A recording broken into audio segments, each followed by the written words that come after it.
Anaemia basically हम लोग बोलते हैं कि लेमन टर्मिनोलॉजी में कि किसी भी व्यक्ति विशेष में खून की कमी होना, ठीक है? और क्लिनिकल वे में रिपोर्ट्स के बेसिस पे उसको बोलते हैं कि हीमोग्लोबिन लेवल का डाउनफॉल होना। बेसिकली माइल्ड, मॉडरेट और सीवियर 3 कैटेगरीज़ होती हैं, but depending upon the situation and the case इसको अलग-अलग स्लॉट में लेवल्स के बेसिस पे डिवाइड किया गया है। ऐसा कोई फिक्स क्राइटेरिया नहीं है कि इतने से कम में माइल्ड होगा, इतने से कम में मॉडरेट होगा, इतने से कम में सीवियर होगा। That depends upon the situation. जैसे कि हम बात करें, जैसे बीइंग अ पीडियाट्रिशियन मैं आपको बता न्यूनेटल एज में जैसे कि डे 1 पे जो हीमोग्लोबिन का लेवल होता है 15, 16, 18, 20 तक चला जाता है। तो उसमें हम लोग इस चीज़ को नॉर्मल बोलते हैं कि हाँ भाई 16, 15 अगर डे 1, डे 2 पे आ रहा है तो दैट इज़ नॉर्मल। और यही हीमोग्लोबिन अगर डे 1 ऑफ हिज और हर लाइफ ये 10, 11 आ रहा है, 9 आ रहा है, तो that is severe anaemia in case of neonatology की जो जस्ट डिलीवर हुए हैं बेबीज। और जैसे जैसे चाइल्ड ग्रो करता है हीमोग्लोबिन लेवल एक पर्टिकुलर वैल्यू, एक पर्टिकुलर लेवल पे स्टेबल हो जाता है, लाइक 10, 11, 12 इस सिचुएशन में स्टेबल हो जाता है। बच्चों में एनीमिया का कारण अपन शुरुआत करेंगे कि बच्चा जब माँ के पेट में होता है, ठीक है? तो जब माँ के पेट में एक कंडीशन होती है एंटीनेटल पीरियड में जिसको बोलते हैं एंटीपार्टम हेमरेज, ना जब just before the delivery mother को हैवी ब्लीडिंग हो जाए, तो इन दैट केस बच्चे में भी उसका जो वैल्यू होती है वो रिफ्लेक्ट करती है, क्योंकि बच्चे में जो भी कुछ डिलीवरी के बाद जाता है वो सब माँ का ही एक हिस्सा होता है, आइदर ब्लड, आइदर न्यूट्रिशन और व्हाटएवर। तो अगर माँ को ही ब्लीडिंग हो जाती है तो बच्चे में भी वो चीज रिफ्लेक्ट करती है। तो ऐसे बच्चों में हीमोग्लोबिन लेवल 8, 9, 10, 11 ऐसे रिफ्लेक्ट करता है। तो डे 1 ऑफ लाइफ पे 10 या 8, 9 हीमोग्लोबिन भी एक सीवियरिटी को डिनोट करता है। That is a severe anaemia in case of day 1 of his और हर लाइफ। ऐसा अदर कॉजेज में एज द चाइल्ड ग्रोज, जैसे जैसे चाइल्ड बड़ा होता है, तो मोस्ट कॉमन इंडिया में जो कॉज होता है एनीमिया का दैट इज न्यूट्रिशनल, कि बच्चों का न्यूट्रिशन प्रॉपर नहीं है, आइदर इन न्यूनेटल पीरियड और इन पोस्ट न्यूनेटल पीरियड और इन्फेंटाइल एज और एडोलेसेंट एज। न्यूट्रिशनल गैप जो है इंडियन सिनेरियो में काफी ज्यादा है, क्योंकि यहाँ माल प्रैक्टिस बहुत है हर तरीके की। बचपन से घुटी पिला देना, बचपन से टॉप फीड करा देना, जो हेल्थ के लिए भी ठीक नहीं है, बॉडी के लिए भी ठीक नहीं है, अपने गैस्ट्रोइंटेस्टाइनल ट्रैक्ट के लिए भी ठीक नहीं है। तो ये सब माल प्रैक्टिसेस जो होती हैं basically these are leading to anaemia. अगर मान लीजिए कि कोई बच्ची पहले से ही एनीमिक है और उसको साथ में पैरेलल में ब्लीडिंग होने लगी, तो जाहिर सी बात है that will add on to that anaemia, है ना?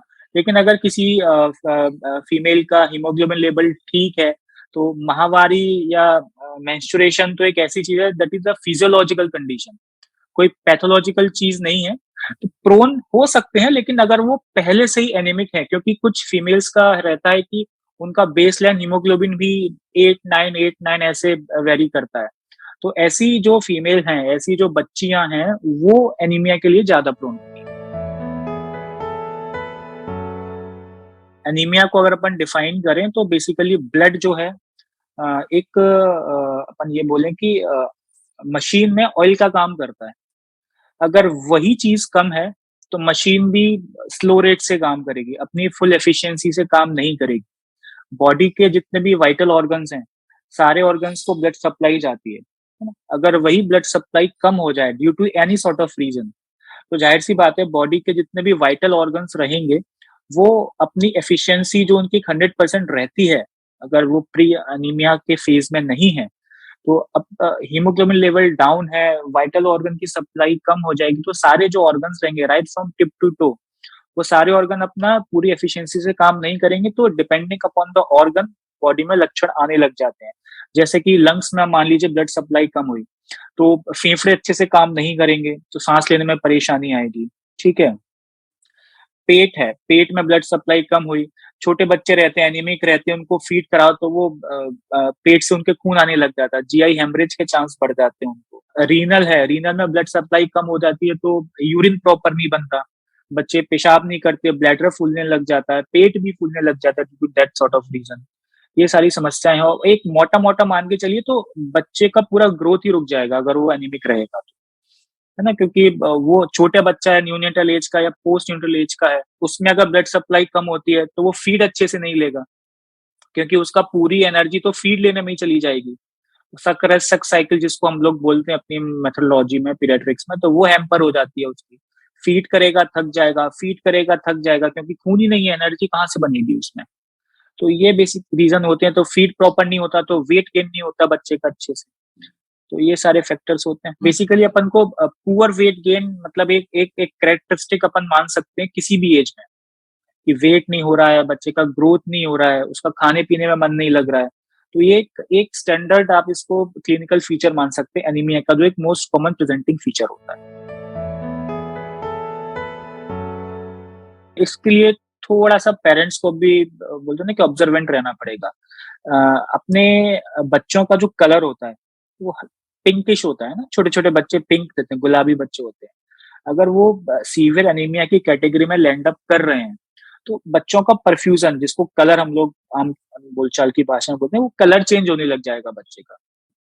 बच्चा आपको थका थका सा लगेगा, कुछ भी ना खाएगा ना कुछ भी पिएगा, एकदम डल एंड ड्राउजी हो जाएगा बच्चा। आप उसको एग्जामिन करोगे तो कंजक्टाइवा देखोगे तो एकदम सफेद पड़ी होगी उसकी कंजक्टाइवा।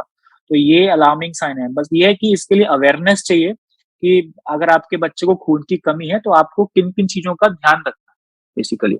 तो यही अलार्मिंग साइन है कि बच्चा डल हो रहा है, सुस्त हो रहा है, किसी भी चीज को खाने पीने में मन नहीं है, अच्छे से खाने के बाद भी पतला दुबला सा हो रहा है, आंखें उसकी सफेद हो रही हैं, नेल्स जो रहते हैं, नेल बेड जनरली पिंक रहते हैं, तो वो अगर उसके सफेद हो रहे हैं, बच्चे के हाथ पैर ठंडे हो रहे हैं, खून की कमी नहीं है, सर्कुलेशन नहीं है, ब्लड ही जो है तो बॉडी को वार्म रखता है, ब्लड ही नहीं होगा तो बॉडी वार्म नहीं होगी बच्चे की। तो ये सारे अलार्मिंग साइंस हैं बेसिकली। फटीगनेस एक एक ओवरऑल टर्म जिसको अपन बोल सकते हैं कि थकावट बहुत रहेगी ऐसे।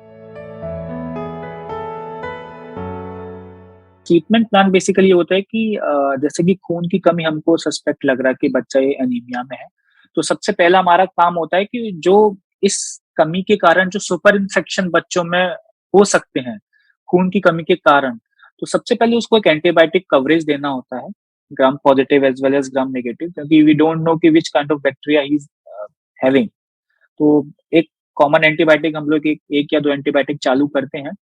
साथ में कुछ हमारे एग्जामिनेशन पॉइंट ऑफ व्यू भी होते हैं कि लाइक एब्डोमेन एग्जामिन करने पे हमको लिवर मिल रहा है कि नहीं मिल रहा है, स्प्लीन मिल रहा है कि नहीं मिल रहा है। तो उसके बेसिस पे हम लोग पहले फ्लूइड भी चालू करते हैं, बट फ्लूइड काफी हम लोग मिनिमम रखते हैं एनीमिया वाले केसेस में, क्योंकि एनीमिया वाले बच्चों को अगर हम फ्लूइड देंगे तो कार्डियक फेलियर की तरफ लैंड अप कर जाते हैं, सीसीएफ जिसको हम लोग बोलते हैं। तो फ्लूइड काफी रिस्ट्रिक्टेड रखते हैं, और डिपेंडिंग अपॉन द वैल्यूज कि हीमोग्लोबिन लेवल कितना है और एससीटी लेवल कितना है। रिपोर्ट्स में केवल हीमोग्लोबिन लेवल नहीं देखना होता है, एक एससीटी या पेग्ड सेल वॉल्यूम करके एक मार्कर होता है, तो वो भी हमको देखना होता है।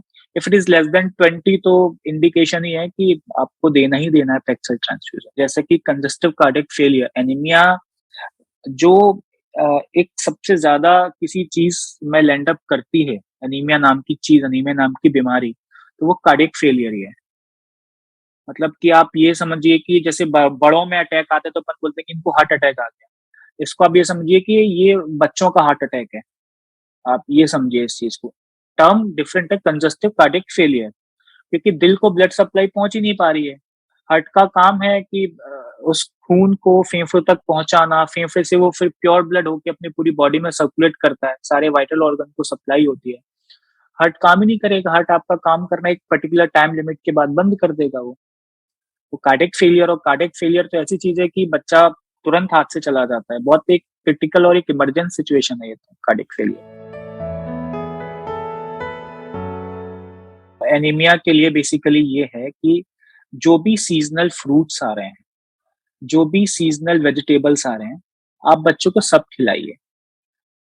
थोड़े से बच्चे होते हैं कि टेम्पर भी टेंट्रम्स उनके काफी होते हैं बच्चों की, ये नहीं खाना वो नहीं खाना, बट समहाउ ये थोड़ा सा फैमिली की रिस्पॉन्सिबिलिटी है कि कैसे भी ना कैसे करके उनको seasonal fruits and seasonal vegetables खिलाएं। खासकर की जो बोलते हैं ना अपन देशी भाषा में कि हरी सब्जियां खिलानी है, वो ज्यादा खिलाएं। और जो अपन, अगर बच्चे, कई लोग गुड़ खाते हैं, जैगरी जिसको बोलते हैं, तो गुड़, jaggery is a richest source of iron, आप उसको गुड़ खिलाइए खाने के बाद, सुबह भी खिलाइए शाम को भी खिलाइए। ना करेले का जूस पिलाइए, हीमोग्लोबिन लेवल बढ़ाता है। ये जो पुरानी जो अपने एथिक्स में चली आ रही हैं चीजें, वो लैंड करती हैं, हीमोग्लोबिन लेवल को इम्प्रूव करने में मदद करती हैं सारी चीजें।